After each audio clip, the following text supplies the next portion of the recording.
Tapi kita bersyukur kemarin mantan presiden sudah hadir di Istana Merdeka saat 17 Agustus. Ini juga momen penting karena pertama kalinya Presiden Prabowo Subianto setelah dilantik memimpin sebagai inspektur upacara. Ini momen besar untuk Pak Presiden Prabowo ya, Mas Har ya? Betul. Ya setelah nunggu kan dari beberapa kali pemilu kalau jadi presiden kan udah segera dari 2004, 2009, 2014 gitu ya. Ada beberapa momen yang kemarin jadi sorotan saat Pak Presiden hadir, lalu juga sebelum diserahkan benderanya ke Paskibraka mencium bendera terlihat sangat haru ya, Pak Presiden. Dan juga yang berbeda adalah yang membacakan langsung teks Undang-Undang Dasar 45 adalah Pak Presiden. Bagaimana Mas Har lihat ini? Ya kalau melihat momen yang kemarin sih pertama kali memang saya lihat Presiden teks proklamasi juga ya, proklamasi mencium dan pembukaan merah putih dan membacakan teks proklamasi ya. Saya ingat kan dulu Pak Jokowi mencium merah putih ketika ditetapkan sebagai calon presiden PDIP di rumah Si Pitung di Jakarta Utara. Pak Jokowi mencium bendera tuh, ada fotonya. Iya, saya masih ingat banget itu. Kalau ditarik sekarang bahwa ada semacam ya mungkin Pak Prabowo mengingat dulu ketika yang membacakan dan berpidato pertama di proklamasi kan adalah Bung Karno ya. Jadi Bung Karno membacakan. Jadi sebetulnya ada semacam ya kerinduan juga mungkin buat Presiden Prabowo untuk saya lah yang harus membacakan meskipun biasanya adalah Ketua DPR ya. Yang membacakan itu. Dan juga itu sesuatu hal yang baru, terobosan baru gitu ya.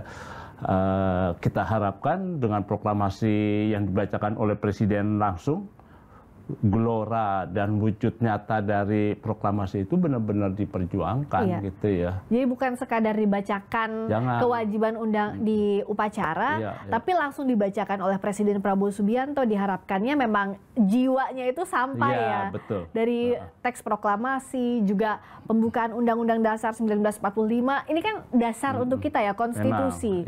Nggak cuma teks aja, secara kontekstual juga diterapkan begitu ya Mas? Tinggal sekarang mau sekedar pidato atau sekedar slogan saja yang mau dicanangkan, misalkan kayak mau memeratakan kemerdekaan, lalu menyatakan proklamasi, itu hanya tinggal wujud nyata saja. Apa sekarang di tengah-tengah tantangan situasi krisis yang seperti ini, benar nggak, bisa nggak nih Presiden mengantar bangsa Indonesia ke jembatan emas menuju Indonesia yang sejahtera, berdaulat, adil dan makmur. Karena ini PR-nya PR besar sekali. Karena kalau lihat di hari ulang tahun ke-80 RI, harapan masyarakat juga sangat besar kan, Mas Har. Jadi tidak hanya soal seremonialnya aja, tapi juga bagaimana mengatasi berbagai masalah sosial, ekonomi, ini harusnya jadi prioritas pemerintah ya. Iya. Nah, memang kan program-program Presiden, misalkan seperti sekolah rakyat, ya, lalu koperasi merah putih yang ada dibangun hampir 88.000 di kelurahan maupun di desa-desa. Lalu juga ada program cek kesehatan gratis buat anak-anak sekolah, lalu makan bergizi gratis. Dan itu kan memang langkah-langkah yang memang diterapkan oleh Presiden untuk bagian dari melaksanakan kenyataan kemerdekaan itu sendiri. Nah, tinggal bagaimana program-program itu bisa dijalankan dengan baik. Jadi harus ada kontrol memang. Karena kalau tidak kan kita lihat yang program yang dari akhir tahun lalu sudah berjalan ya.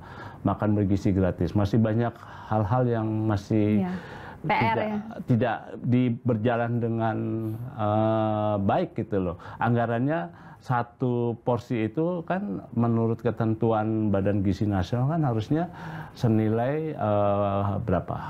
15.000 ya? 15.000 kurang lebih. Tapi per porsi. Yang mereka dapat kan kadang katanya bisa jadi cuma 7.000, 8.000. Jadi di lapangannya itu dipotong sana sini. Juga, kan? Kita yakin kalau visinya Pak Prabowo pasti sangat ingin Indonesia maju dari mulai gizi dan lain-lain, tapi juga pengawasan di lapangannya itu tidak boleh dilepaskan. Itu penting, terutama misalkan ya sepele aja, misalkan untuk target berapa 8 juta pelajar yang akan diberikan makan bergizi gratis ya.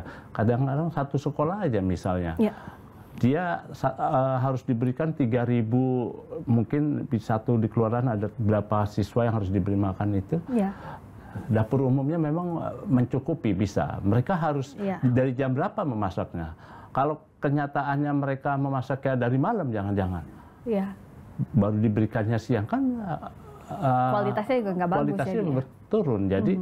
Jadi apa yang dihidangkan tidak sesuai dengan apa yang dicita-citakan gitu ya. Karena tempo waktu yang harus tinggi itu. Jadi memang mungkin perlu ada peninjauan kembali. Misalkan program makan bergizi gratis itu nggak mesti harus dibentuk dapur umum. Mungkin sekolah yang dikasih aja dana untuk mereka bagaimana menyiapkan setiap hari makan bergizi gratis hanya untuk satu sekolah.